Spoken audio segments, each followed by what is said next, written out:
আমি আমার বাবা-মার দ্বিতীয় কন্যা সন্তান। এই ঘটনার ঠিক ১.৫ বছর পর আমার ভাইয়ের জন্ম হয়। ঠাম্মা আমাকে সারা জীবন লক্ষ্মীছাড়ি বলেই ডাকতো। ছোটবেলাতেই বুঝে গিয়েছিলাম বাড়িতে আমার আর আমার দিদির একরকম অবস্থা, আর ভাইয়ের জন্য অন্যরকম। পুজোয় ভাইয়ের জন্য ৪টে জামা, আমার দিদির একটা জামা। ভাইয়ের টিফিন বক্সে আপেল, কলা, মিষ্টি। আমার দিদির যাই হোক তাই হোক, এসব কড়া নিয়মের বাইরে বেরোনোর ক্ষমতা আমার মায়ের ছিল না। দিদিও কখনো নিয়ম ভাঙার চেষ্টা করেনি, কিন্তু আমাকে বারবার ঠাম্মা কানে শুনতে হচ্ছে, এ মেয়ে নোলা, ভীষণ লোভ, এক্কেবারে অলক্ষী, এসেছে কোথা থেকে। তবু আমার বায়নার অন্ত ছিল না। মা মাঝে মাঝে বায়না মেটাতে সবাইকে লুকিয়ে পয়সা দিত। দিদিকে কখনো কিছু চাইতে দেখি। তখন আমি ক্লাস 10-এ পড়ি। স্কুল থেকে ফিরে দেখি মার মুখ থমথমে, কিছু একটা হয়েছে, আন্দাজ করতে পারছি। সন্ধ্যাবেলায় পড়তে বসে দিদি বলল, তুই মাকে এত বিপদে ফেলিস কেন? আজ ঠাম্মা দেখেছে মা তোকে লুকিয়ে লুকিয়ে পয়সা দিচ্ছে। আমার থেকে 3.5 বছরের বড় দিদি সেদিন আমাকে বুঝিয়েছিল, এই বাড়িতে মেয়েদের কি করতে নেই, মেয়েদের মুখ ফুটে কিছু চাইতে নেই, বেশি কথা বলতে নেই, লাফাতে নেই, দৌড়াতে নেই, মেয়েদের চিৎকার করে কথা বলতে নেই, ঘুড়ি উড়াতে নেই, গুলি খেলতে নেই, পা ছড়িয়ে বসতে নেই, হাহা করে হাসতে নেই, সবসময় খাই খাই করতে নেই। অবাক হয়ে সেদিন আমি ন্যায়ের ফর্দগুলো শুনছিলাম। সেদিন প্রথম আমার মা সারাদিন বিছানায় শুয়েছিল। ঠাকুমা, ভাই আর বাবার মানবিকতা বোধ সেই দিন একদিনের জন্য হলেও কিছুটা জাগ্রত অবস্থায় দেখেছিলাম। সারাদিন কেউ মাকে কোনো রকম ফাইফরমাস করেনি। সত্যি বলবো, এত দুঃখের দিনেও সেদিন আমার ভালো লাগছিল একটা কথা ভেবে, আমার কাক ভরে ওঠা মা এই সুযোগে একটা পূর্ণ দিনের বিশ্রাম তো পেল। কলেজের অধ্যাপক ফাঁকা ক্লাসরুমে আমার এক বান্ধবীর হাত চেপে ধরেছিল। প্রিন্সিপালকে জানাতে গেলাম, তিনি বললেন, গার্লস কলেজে ওইসব হয়েই থাকে, এ নিয়ে বেশি শোরগোল করো না, আমি দেখছি কি ব্যবস্থা নেওয়া যায়। তিনি যে কি ব্যবস্থা নিয়েছিলেন আজও জানতে পারিনি, কিন্তু আমার ভাইয়ের ব্যাপারটা কোনোভাবেই জানে আমাকে বিশেষ ব্যবস্থা নেওয়ার পরামর্শ দিয়েছিল। বাবার সামনে দাঁড়িয়ে সে সোজা ভাষায় আমাকে বলল, আর তোর সেজেগুজে কলেজ যাওয়ার দরকার নেই, বাড়িতে পরীক্ষা দে। আমি তো দিদির মতো নই, তাই অন্যের করে দেওয়া ব্যবস্থা আমার পক্ষে মানা সম্ভব হয়নি। আমার মেয়েবেলার আর একদিনের কথা খুব মনে পড়ে। বাড়িতে কি একটা পুজো ছিল, দিদি মাকে রান্নাঘরে সাহায্য করছে, ঠাম্মা আমাকে ঠাকুরঘরে নিয়ে গিয়ে প্রসাদ, ঘট, ফুল, বেলপাতা সাজানোর প্রশিক্ষণ দিয়েছে। জোগাড় শেষ হলো, আমার শিক্ষা সম্পূর্ণ হলো, কিন্তু আমার চোখ তখনও অঘটে আছে।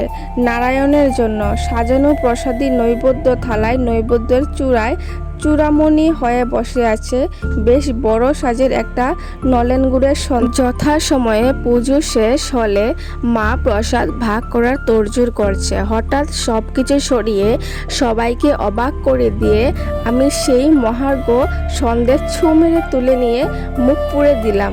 মুখ ভর্তি সুস্বাদে আমি তখন অভিভূত, হুঁশ ফিরল যখন সন্দেশে ভরা গালে মায়ের প্রচণ্ড এক চড় পড়ল। ঠাকুমার প্রভূত গালিগালাজ থেকে বুঝলাম, নৈবেদ্য যতই আমার সাজানো হোক, সেই প্রসাদের হিংস্রভাবের অধিকারী বাড়ির পুরুষ সদস্যরা। দুগালে মায়ের 5 আঙ্গুলের দাগ নিয়ে কখন ঘুমিয়ে পড়েছি, আর রাতে মায়ের ছোঁয়ায় ঘুম ভাঙল। অভিমানে রাগে মুখে ফিরিয়ে শুয়ে রইলাম, কিন্তু আমার চুলে হাত বুলাতে বুলাতে মায়ের অসহায় কান্না কোনোদিনও ভুলতে পারিনি। মারার সময় ছেলের হাতের জল না পেয়ে স্বর্গবাস হয় না। ঠাম্মার এই কথাটা বাবার মনে প্রাণে বিশ্বাস করত। ভাই ছিল আমার বাবার স্বর্গবাসের ইনভেস্টমেন্ট। আমার ভাই বর্তমানে বেঙ্গালুরে এক বহুজাতিক সংস্থায় কর্মরত এবং বিবাহিত। তার আবাঙ্গালি পরিবারকে নিয়ে সেখানে নিরাপদ জীবনযাপন করছে। এক শহরে খুব একটা আসার দরকার পড়ে না, এলেও অফিসের ভিআইপি গেস্টগুলো থাকে। পূর্ব দক্ষিণ খোলা বিশাল ফ্ল্যাটের অবস্থা জীবন, এবাড়িতে স্যাঁতসেঁতে দেওয়ালে ওদের কষ্ট হয়। বাবা মারা গেছেন প্রায় 2 বছর হলো। প্রভিডেন্ট ফান্ডের 60% ছেলের কেরিয়ারে খরচ করেছে। ইনভেস্টমেন্ট পুরোটাই চলে গেছে, সেটা মৃত্যুর দিনেও বিশ্বাস করতে পারেনি। ঠাকুমার প্রায় 84 চলছে। বৃদ্ধা আর ছেলের হাতে জল পাওয়া হলো না। আমার ছাত্র পড়ানো আর স্কুল চাকরির টাকায় সংসার কোনো মতে দাঁড়িয়ে আছে। সেদিন সবে মাত্র বাড়ির দরজা পা রেখেছি, মা ছুটে এলো, তাড়াতাড়ি আয়, সকাল থেকে কিছু খাচ্ছে না, বারবার তোকে খুঁজছে।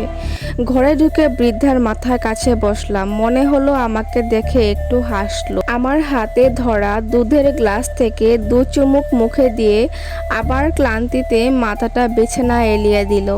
ইশারায় আমাকে কাছে ডাকলো।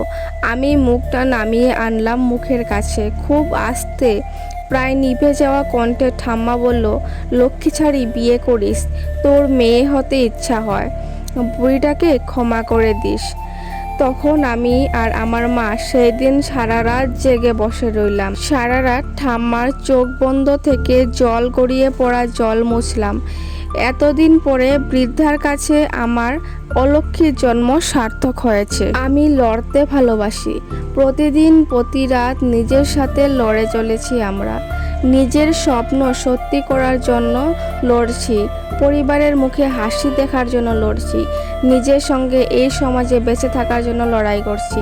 অনেক সময় অনেক লড়াই লড়তে গিয়ে বিপদের মুখোমুখি হতে হয়েছে, সম্মানহানি হতে হয়েছে।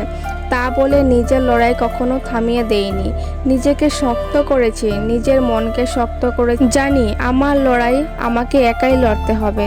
আমি অপরূপা বিশ্বাস। গ্র্যাজুয়েশন কমপ্লিট হতে আর মাত্র 1 বছর, তারপর জব পেলে বাড়ি থেকে বিয়ে দিয়ে দিবে।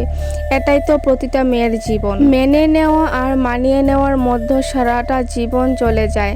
কিন্তু আমার গল্পটা একটু আলাদা। আমি মেয়ে বলে কোনোদিনও আমাকে কথা শুনতে হয়নি। আমার পরিবার সবসময় আমার পাশে ছিল আর মনে করি এখনো আছে। তবে এটা আমার ভাবনা, পুরোটাই কল্পনা, বাস্তব এমনটা না। এমনটা হয় না কেন মেয়ের জীবনে? এখন অন্যায় দেখলে আর চুপ করে থাকি না, প্রতিবাদ করতে জানি, আর ভয় করি না আগের মতো।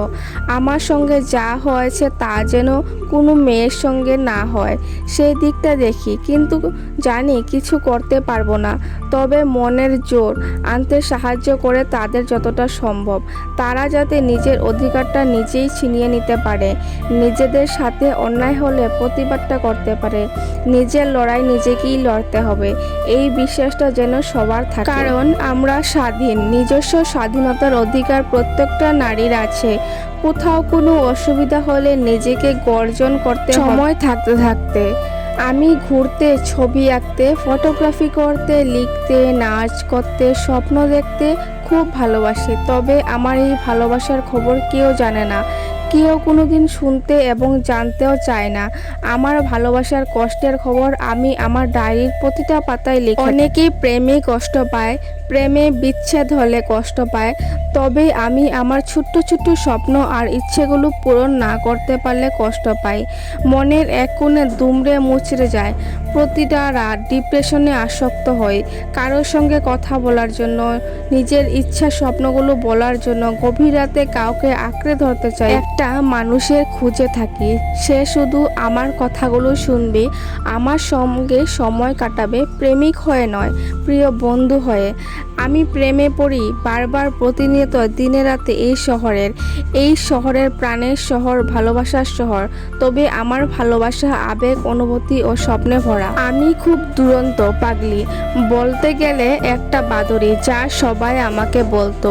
তবে এই পাগলি মেয়েটাও আজ খুব শান্ত, পরিস্থিতিকে শান্ত করে দিয়েছে। পরিস্থিতির চাপে সবাই শান্ত হয়ে যায়। আমাদের এই সমাজ আমার পরিবর্তনের মূল কারণ। সমাজ আমাকে লড়াকু তৈরি করেছে। ছোটবেলায় আমার সাথে ঘটে যাওয়া কিছু ঘটনার কারণে আজ আমি শান্ত। সেই এক ঘটনা প্রতিদিন, প্রতিটা সময় আমার প্রত্যেকের সাথে চলতে হয়েছে। আমরা মুখ বুজে সহ্য করি প্রতিটা দিন। সহ্য করার কারণে এই সমাজ আমাদেরকে দাবিয়ে রেখেছে। আমরা নিজের অধিকার নিজেরাই ছিনিয়ে নিতে পারি। এই অধিকার আমাদের নেই, কারণ আমরা নারী। নারী নিজস্ব কোনো ঘর নেই, ওরা তো পরের ধন। মেয়েকে এত পড়িয়ে কি হবে, তাড়াতাড়ি বিয়ে দিয়ে দাও, এই তো একদিন পরের ঘরে খুন্তি নাড়তে হবে। এইসব সামাজিক কথায় আমরা বিশ্বাসী। আমরা মেয়ে বলে আমাদেরকে থামিয়ে দেওয়া হয়। প্রত্যেকটা মুহূর্ত মনের জোর দুর্বল হয়ে পড়ে, আমরা পিছিয়ে পড়ি। নিজের অধিকার ছিনিয়ে নেওয়ার বিশ্বাসটুকু আমরা হারিয়ে ফেলেছি। আজ এতগুলো বছর পর সময়ের সাথে পথ চলাটা আমি শিখে গেছি। আজ আর সবটা মেনে নেই না, আর নিজেকে মানিয়ে নেই না। আজ আমি লড়তে শিখেছি, নিজের অধিকার ছিনিয়ে নিতে শিখেছি, যা আজ আমাকে পরিবর্তন করতে সাহায্য করেছে। তো বন্ধুরা, যারা যারা আমার পুরো ভিডিওটা দেখছো তাদেরকে অসংখ্য ধন্যবাদ। আর কেমন লাগলো এটাও বলবে। আমার জীবনের ছোট্ট একটি অধ্যায় নিয়ে চলে এসেছি তোমাদের সাথে। যদি ভালো লেগে থাকে একটি করে কমেন্ট করে যাবে। আর যদি এখান থেকে কোনো কথা তোমাদের খারাপ লেগে থাকে বা ভালো লেগে থাকে, তাও একটু তুলে ধরার চেষ্টা করবে। ভিডিওটা সব মেয়েদের গ্রুপে শেয়ার করে দিবে। আমরা মেয়ে, মনে রাখবে আমরা মেয়ে, আমরা চাইলে সব করতে পারি। শুধু আমাদের মনের জোর দাবিয়ে রেখেছে এই সমাজ। আমাদেরকে নিয়ে অনেক কথা বলবে, শুধু তোমরা সেই কথায় কান দেবে না, দেখবে জীবনে অনেক দূর পর্যন্ত এগিয়ে যেতে পারবে। বন্ধুরা, আজকের জন্য বিদায় নিচ্ছি। যদি আমার এই ভিডিওতে যদি তোমাদের কিছু খারাপ বা ভালো লেগে থাকে, অবশ্যই একটা কমেন্ট করে জানাবে। তো আজকের জন্য বিদায় নিচ্ছি। Tata, bye, love you all.